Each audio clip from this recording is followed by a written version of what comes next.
You were born with these amazing emotions that let you know in every moment your vibrational relationship with you.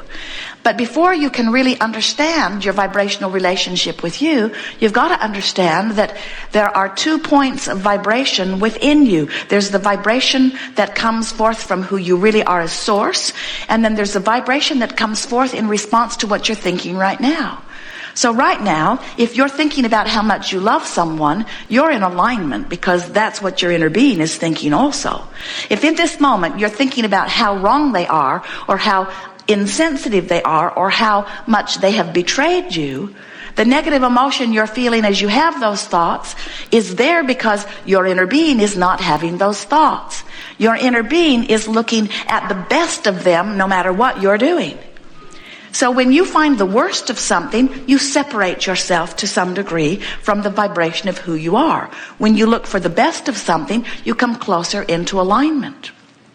Some of you have been listening to us for a while, and we've been talking for a long time about this emotional guidance scale.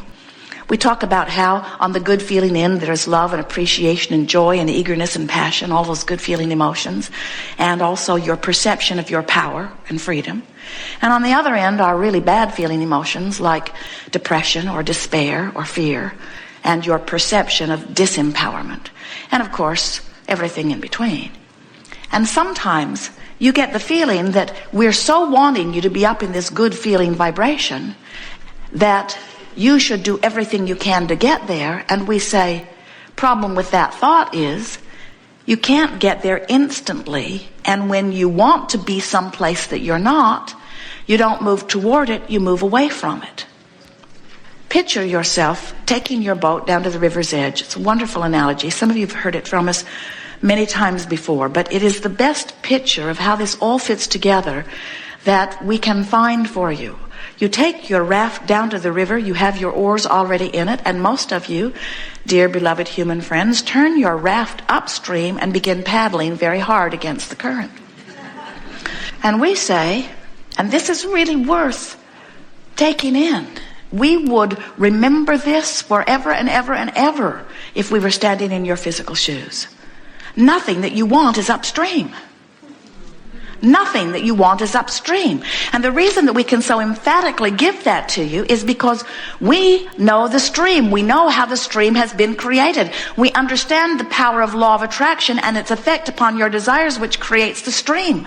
We know that you were a creative being when you were only source energy before you got into this physical body.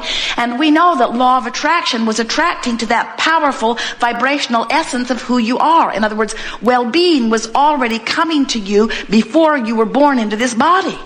And then we saw you be born into this body as you set forth that intention. And then we saw law of attraction responding to the vibration of who you really are and the vibration of who you're being in this moment. Isn't that interesting? Every thought you think, everything you are, law of attraction is like a giant magnifying glass that's laid over it and amplifying every aspect of it. So you have this duality going on within you almost in the moment that you are born, as the source energy part of you is summoning the well-being to you, which it has amassed over the eons of your existence. And you, even in your little infant form, are attracting to you by virtue of the vibration that you're offering. Now, many people say, oh, Abraham, how much could a little infant being begin vibrating and therefore attracting as soon as they are born? And we say, you would be knocked over if you understood that that little being learned to vibrate while it was even in its mother's womb. It learned to vibrate as it sat in a room while its mother watched CNN. It learned to vibrate as its mother worried about it every day since she found out she was pregnant. It learned its vibrational patterning from its environment when it was inside her womb, just like it does when it's outside her womb. In other words, it's learning its vibration from its physical environment. You all learn your vibration from your physical environment. Now, some of you say, oh, Abraham, that just seems wrong. Because if we were pure positive energy before we were born, why in the world would we expose ourselves to less than pure positive energy and risk that separation?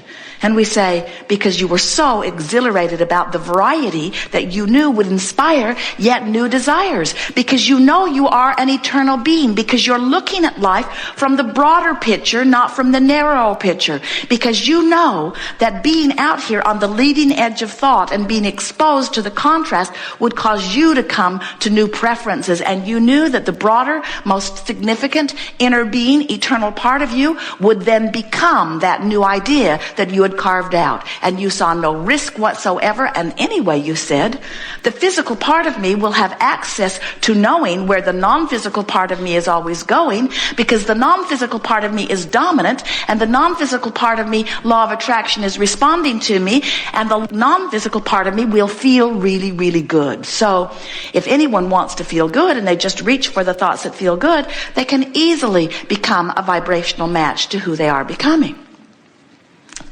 That's our story, and we're sticking to it. That is the way that it is. And so when you understand that you are this source energy and that law of attraction is responding to this powerful, evolving being that you are, then you understand that all you have to do is exactly as the genius creator that you know as Joseph Campbell said. He said, so wise, follow your bliss. Follow your bliss. Which means follow the vibrational patterns of that broader part of you. Some of you say, from where I stand, I can't get a whiff of bliss. Hard to get on the trail of that. And we say, we get that.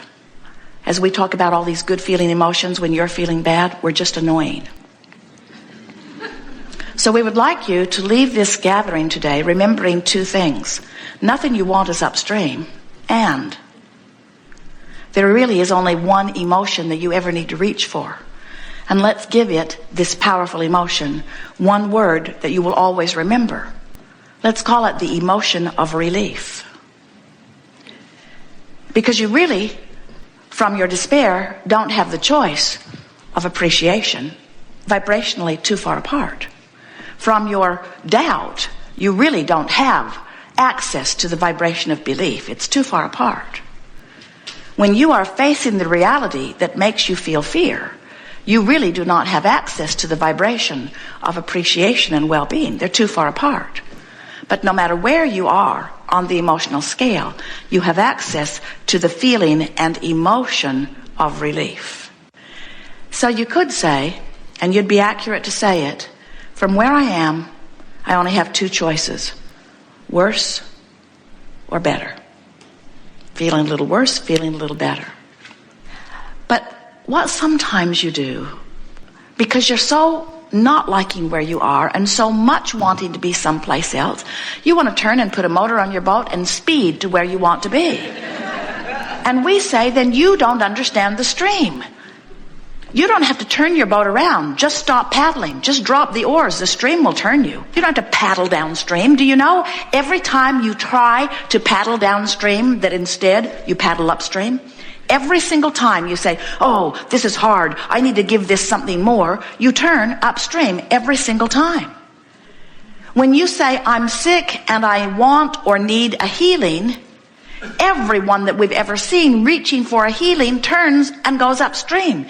Because you're focused upon the illness that you're trying to overcome, and you're trying to do what you're trying to do, so now you're paddling upstream. And so you're sick, which means you really want to be well. And the sicker you are, or the longer you're sick, the weller you want to be, so the faster the stream goes. But the more you look at where you are, the more you turn upstream. So your sickness gets more and more and more acute, because the more you're sick, the more you want to be well. The more you want to be well, the faster the stream goes. The faster the stream goes, the more you notice you're not where you want to be. The more you look upstream, the more this faster and faster and faster moving current moves against you, who is not moving with the flow. The stream beats you up. You get really, really, really, really sick, and you say, I don't understand what's happening. And we say, your own desire is pulling against your own resistance. There, we finally said it. You're doing it all. You created the speed of the stream, and you are creating the resistance. You're doing every bit of it, you see. So when you understand that you are the creator of your own reality, And that you were born with guidance that will help you close this gap. Close this gap. That's what it's all about. It's about letting me be me. And so we're going to put it in very poignant words. We want you to remember that nothing you want is upstream. And that the only emotion that is ever necessary to reach for is the emotion of relief. And we want you to realize that when you are reaching for the emotion of relief, that you are always pointed downstream. And when you are pointed downstream, it is inevitable that what you want must be. The stream is sure. It's powerful. So when you get it, that the stream is flowing, and that it's been flowing for a long time, and that you are adding to the speed of the stream, and that you have actually become everything that life has caused you to ask for in vibrational essence, and that if you would reach for better and better feeling thoughts, you would find vibrational alignment with that, then you begin to understand that there really is nothing that you cannot be or do or have. You are powerful creators who have come forth to enjoy this experience. And then you say, but Abraham, I've been 40 years on this damn river. When's my stuff gonna show up? And we say, when you consistently get going with the stream. When you consistently get going with the stream, because everything you want is there for you. But when you keep turning around and saying, it's not there, why is it taking so long? I must be doing something wrong. I must be unworthy. I don't know what I'm doing. I don't know how to do it. I don't know where I'm going wrong. Look at that person. They're thriving and I'm not. I wish that I knew better what to do. My mother should have taught me better. I should have been born in a different time. Maybe I did something wrong in a past life. Maybe I wasn't born under the right star. I need to go to a different church. I need to join a different political party. I wish I could marry somebody who's rich. How come that person's got a Porsche? I bet his dad bought it for him. In other words, as you are beating the drum of all of those things that you do not want, as you're taking score of where you are and not feeling good while you're taking the score, you're not going with the flow. And you develop these fantastic muscles and ability to keep yourself pointed upstream. So you know what happens? That stream's taking you. That stream is taking you. And on this float trip are all of the opportunities and all of the circumstances and events that you want. But you know what you're doing? You got your back turned to where it all is. You're paddling so hard. Stream's taking you, but you're missing it all. You don't see the opportunities. You don't rendezvous with the person in the elevator. You aren't inspired to say the right thing at the right time. You leave late, and so you don't rendezvous with that person that you were going to meet at Starbucks if you had just left in the time that you meant to. In other words, there's all of these circumstances and events that are orchestrated for the culmination and the unfolding of the things that you want, and you're paddling upstream in complaint of why you're not getting to where you want to go, and you're missing your stuff. So the answer to where's my stuff is you've been floating by it. It's been there all along. You've just been floating by it. You just have not been tuned in, tapped in, turned on to it, because you have been so enamored by the reality of what you're living that you've been letting what you're living control your vibrational attitude. So you've had an attitude of I don't have it or I can't find it. The other day, Esther couldn't find something. She really wanted it. I can't find it. I must have lost it, she said. And it really matters to me. It's my really beautiful pen, and I really, really want it. And it flows so nicely. It's my favorite one, and I can't find it. And I wonder if I left it in that restaurant when I signed that check. I wonder if I left it at the hotel where I was signing in. I've lost my pen. I've lost my pen. Jerry, I've lost my pen. I've lost my pen. I've lost my pen. I've lost my pen. I've lost my beautiful pen. I've lost my pen. Did you take my pen? Were you using my pen? Did you see what I did with my pen? I can't find my pen. I really, really want to find my pen. I need this pen. I really need this pen. No other pen flows like this pen flows. I've never had a pen that I liked as much as this pen, and I cannot find this pen. And Jerry said, let's go buy you another pen. So they were in a place where there were lots of stores, and they went into one store after another. We have no pens. We have no pens. No, we have no pens. We used to have pens. We think they might have pens. No, they don't have any pens. I can't find my pen. I can't find my pen. I can't replace my pen. I can't buy another pen. I need this pen. I can't find my pen. Oh, look at that. Did you see that beautiful flower? Did you see that baby? Did you see the look on that baby's face? Oh, here's my pen. In my purse, right where it had been. But when something is lost, you are blind to it. When you are out of vibrational sync with the treasures of your life, they are blind to you. You cannot find them, not because they are not there, but because you're zigging while they're zagging, because you're focused upstream and they're focused downstream, because they are one frequency and you are another frequency. And you think that because you have eyes, that these are real things that you are seeing, and because you all agree on these things. Esther would have bet her life that her pen was not in her purse. She also would have bet her life that Jerry had done something with it.